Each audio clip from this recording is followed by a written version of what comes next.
बिना।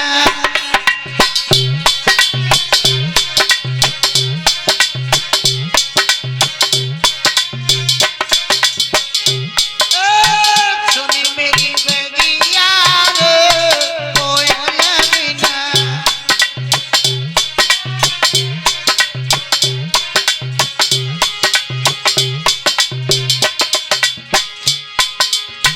ताई भौजाई बिन नैहर है सुनो।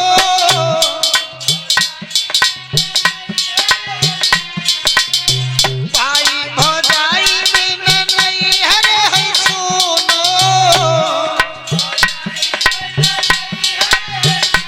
और सुने मेरी गोदिया रे भतीज बिना।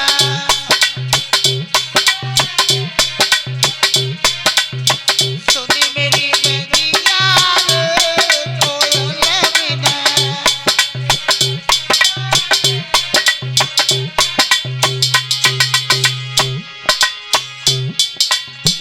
मात पिता बिन मई को है सुनो।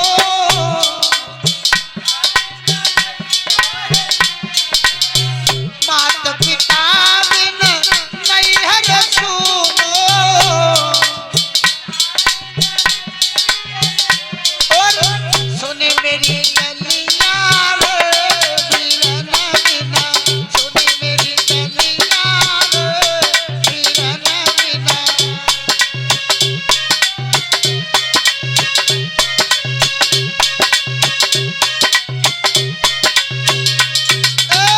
सुनी मेरी बगिया कोयल बिना। सुनी मेरी बगिया कोयल बिना।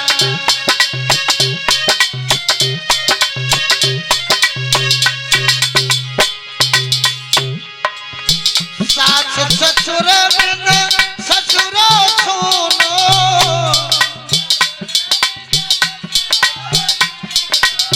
सास ससुर बिन ससुर सुनो।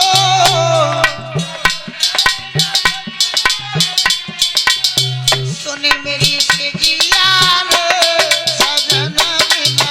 सुने मेरी सेजिया सजन बिना।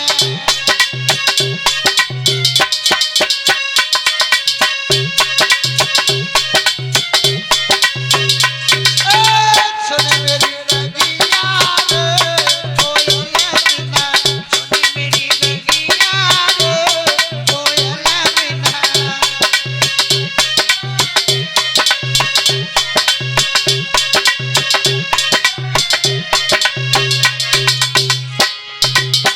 भक्ति बिना मेरो मनवा है सुनो।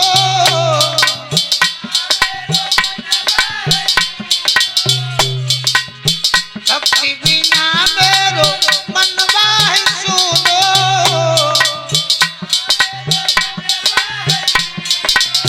सुनी मेरी जिभिया भजन बिना। सुनी मेरी जिभिया भजन बिना।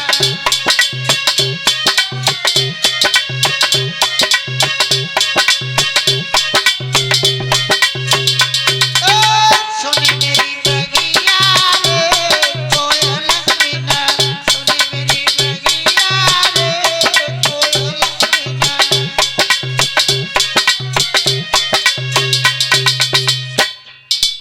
नवल्ले ने गुरु धन्वंतरी को ये सूचना भेज दी। धन्वंतरी बंगाल से 1400 चेलों को लेकर के आते हैं। रास्ते में तक्षक से भेंट हो गई। तक्षक बोला कहाँ जा रहे हो? ठाड़ो शीश झुकाई गुरु तुम कहाँ सिधाए। पांडव के घर जात भूप बिसियर ने खाए। तक्षक कहने लगे तुम जिंदा करने के लिए जाते हो, हम डसने के लिए जाते हैं। आओ हमारे तुम्हारे दो दो हाथ यहीं पर हो जाए। एक वृक्ष में तक्षक ने फुसकार मार दी। गुरुजी ने जैसे उस पर नजर डाली है तो वृक्ष तक्षक की फुसकार से सूख गया, मगर गुरु धन्वंतरी के नजर से वृक्ष हरा भरा हो गया। तक्षक विचार करने लगा अगर धन्वंतरी वहां पहुंच गए तो परीक्षित जिंदा हो जाएंगे और संगी ऋषि का श्राप झूठा हो जाएगा। आगे चल करके सोटे का भेष बनाया है। गुरु जी लालच में आ गए, लछोटा समझ करके उठा लिया और जैसे कंधे पे रखा है तो गुरु धन्वंतरी को तक्षक ने पीठ में खाया। पीठ में उनकी नजर नहीं पहुंचती। गुरु जी ने चेलों से जवाब दिया है, मुझे सर्प ने काट लिया है और मेरी लाश को आप माद में गड़ा दो। 3 महीने तक हमारे ऊपर ढाक बजाना, 3 महीने के बाद में हम जिंदा हो जाएंगे। 1400 चेलन ने कहा, करो गुरु जी की लाश को माद में गड़ाए दो और ढाक बजाने लगे। एक शब्द बोलूंगा, कैसे ढाक बजा रहे हैं?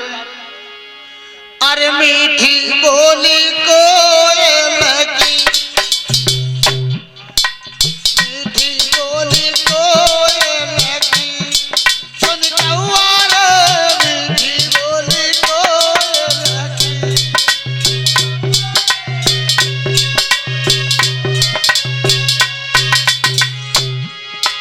मीठी बोली बोली के भैया जग अपनो कर दे और पिया गए परदेस याद में निकल भई महाराज। सुन कागार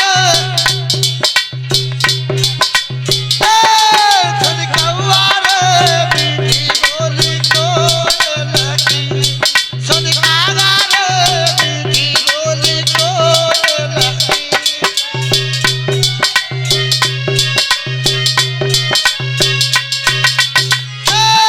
सुन कौआर मीठी बोली कोयल की, सुन कागार मीठी बोली कोयल की।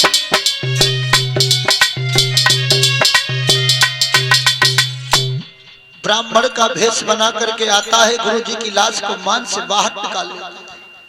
आकाशवाणी हुई, चलो हमारे मांस को रांध के खा जाओ।